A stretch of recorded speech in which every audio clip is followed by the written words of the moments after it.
the way that you view mythology versus history, I don't know, how do you frame that? Because in my mind, it's almost like mythology predated history, and then we just started to learn how to like record facts a bit more accurately or something like that. Yeah, but it's so much more stretched out than that, because when I was saying you got to wait like 50 years before we know what was important in 2020, like most of your Greek historians or your Roman historians are always writing like 70 years after the event.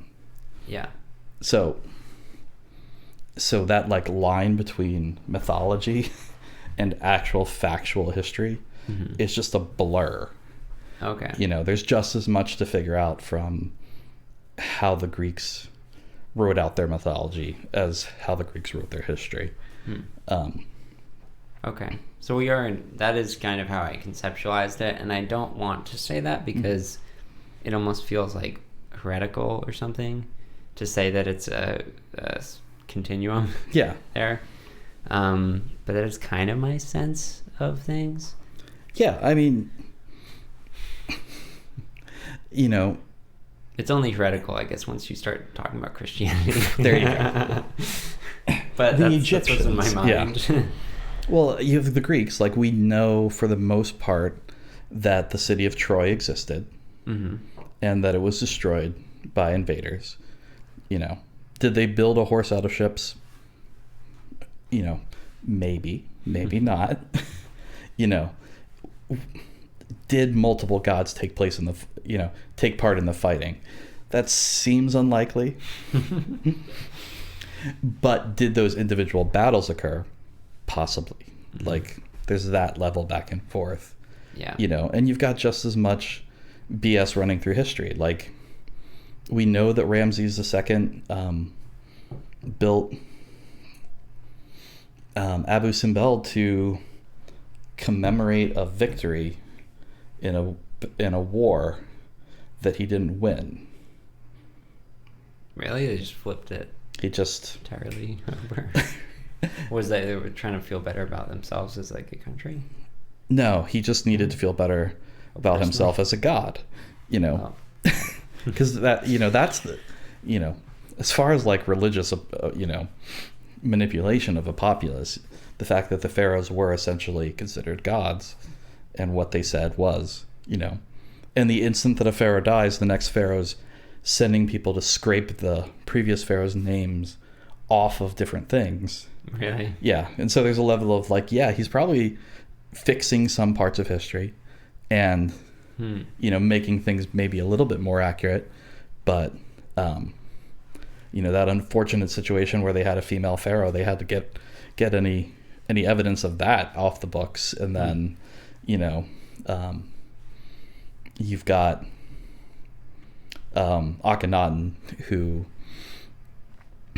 decided that monotheism was the way to go. Like, you've got this diverse Egyptian pantheon. It's like, no, we're just going to worship Ra, the sun god. And it's like, it only lasts for his lifetime, but as soon as he's gone, they're like straight back. He pretty sure got murdered for that going too far. And it's like, whenever you hear it doesn't line up historically, but like thematically, when you're trying to fit like Joseph and his time in the Bible, Joseph with the Technicolor Dreamcoat, with the way that he like convinced them all to worship one god, like sounds like the whole Akhenaten situation. It doesn't fit like timeline wise, I don't think, but that's that would be nice. That's how that'd be perfect. Like, there you go. You got Joseph. He convinced Akhenaten to be a monotheist who was worshiping the sun god. That's close enough. Okay? Yeah. And then the next chapter, the nation of Israel is enslaved by the Egyptians. Building the pyramids that were already built. That, like, if we could have made that work, that would have been perfect. Yeah. So when we are looking at the Bible and trying to I don't know, or like verify places, times, events, and stuff.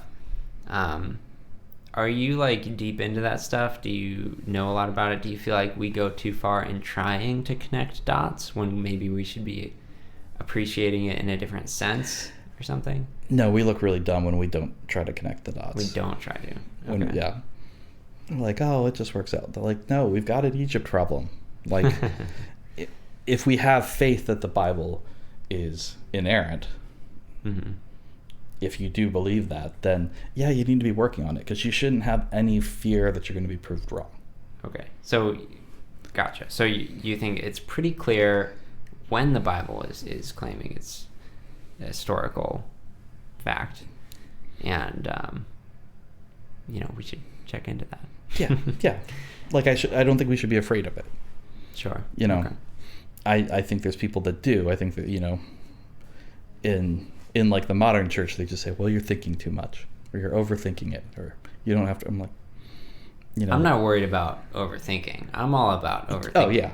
I'm just saying, like, the phenomenon of trying to, maybe that's not the right thing, but like trying to find patterns in static, kind of like,